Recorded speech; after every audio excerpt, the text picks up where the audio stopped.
Hello, dear friends. Welcome back to Golden Echoes Hub. It's Charlotte here, and I'm so happy to be with you today for another story from my journey. I'm 80 now, sitting in my little seaside apartment in St. Augustine, Florida, where the ocean hums a gentle song outside my window. But today I want to take you back to a time when I was 77. A time when I planted a tree that became a symbol of hope, love, and a gift for the future. This story is called Planting a Legacy at 77, a gift for tomorrow. And it's about the beauty of leaving something behind for the generations to come, even in our later years. So settle in with a warm cup of tea, maybe a cozy blanket, and let's go back to a bright spring morning in 2012 in Asheville, North Carolina. It was the spring of 2012, and I was 77 years old, still living in my house in Asheville, the one Tom and I had filled with so many memories. By then, I'd found so much joy in my golden years. My garden was a sanctuary. I'd traveled to Savannah on my own at 71. I'd learned to swim at 73. And I'd made a quilt for my grandkids at 75, stitching our family's stories into every square. Life felt full.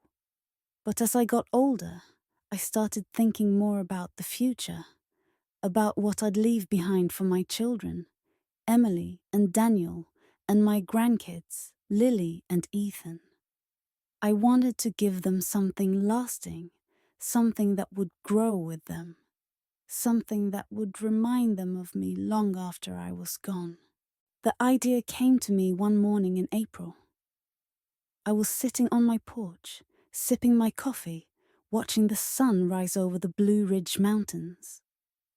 The air was fresh, filled with the scent of blooming flowers, and I noticed the old apple tree in the backyard, the one Tom and I had planted when Emily was born. It was still standing tall, its branches heavy with blossoms, promising a good harvest in the fall. That tree had been a part of our family for decades, a silent witness to our laughter, our tears, our love. I remembered the day we planted it, Tom's hands in the soil, Emily toddling around us, her little fingers reaching for the leaves. It made me think, what if I planted a new tree? One that could grow for the next generation. I decided right then and there to plant a tree for Lily and Ethan. I wanted it to be a magnolia tree, those beautiful southern trees with their big glossy leaves and creamy white flowers that smell like heaven. Magnolias are strong, resilient, and they bloom year after year, just like the love I have for my family. I called Emily to tell her my plan, and she loved the idea.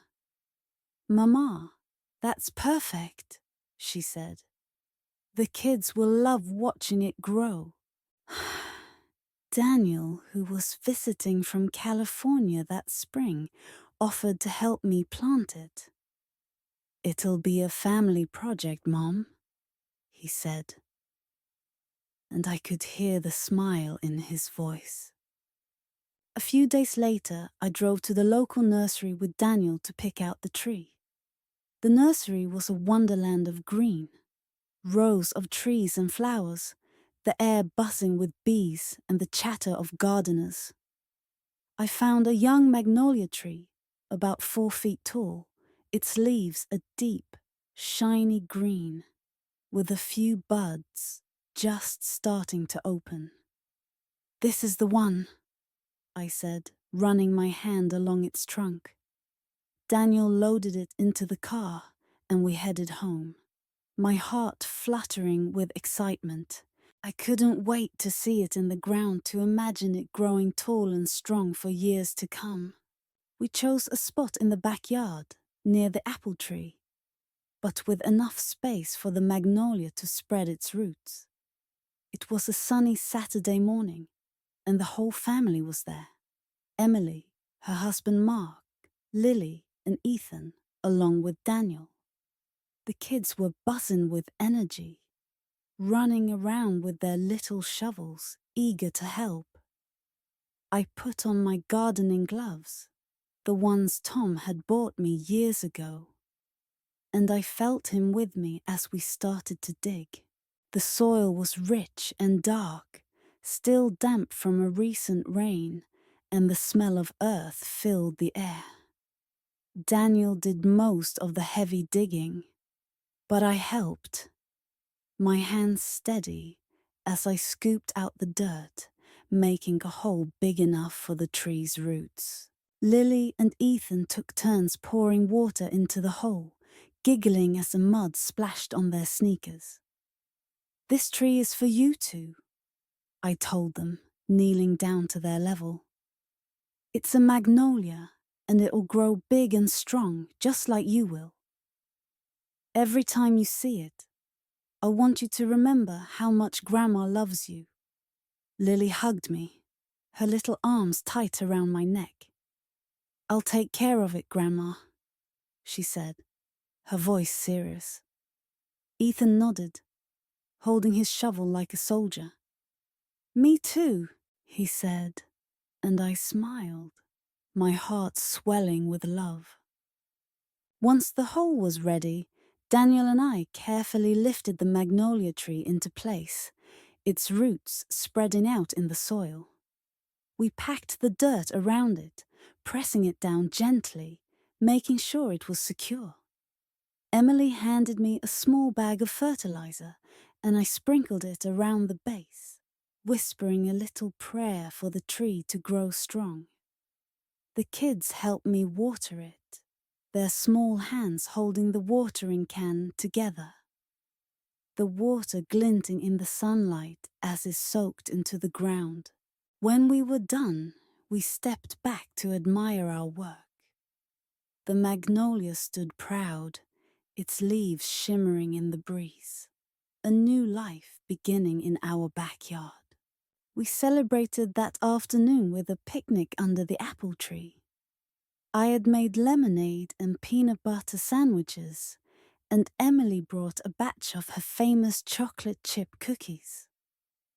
We spread a blanket on the grass, the new magnolia tree in view, and we ate and laughed together. The kids running around chasing each other with sticky fingers. I sat with Daniel and Emily watching them, and I felt a deep sense of peace. "This tree will be here for them," I said, my voice soft. "Long after I'm gone, they'll have this." Emily squeezed my hand, her eyes misty. "It's beautiful, Mama," she said. Daniel nodded, his arm around my shoulders. "You've given them something special, Mom." Over the next few years, I watched that magnolia tree grow. Every spring, it would bloom with those big, creamy flowers, their scent filling the backyard. Lily and Ethan would sit and run to the tree first thing, checking to see how much it had grown.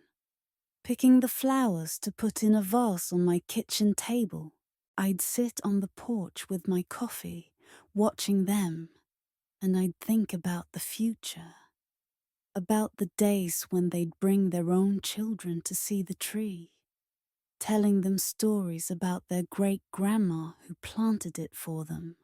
When I moved to St. Augustine at 79, I had to leave the magnolia behind.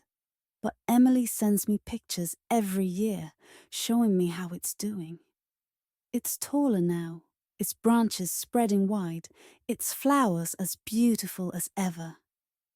She tells me the kids still talk about the day we planted it, how they feel a connection to it, to me, every time they see it.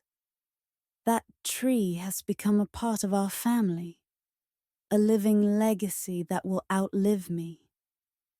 A gift for tomorrow that I planted with love at 77. Planting that magnolia taught me something important. Even in our later years, we can leave something behind that grows, that blooms, that brings joy to the ones we love. It doesn't have to be a tree. It can be a story, a tradition, a memory. But whatever it is, it's a way to keep our love alive for generations. I may not be here forever, but that magnolia will be, whispering my love to Lily and Ethan and to their children for years to come. That's my story for today, dear friends.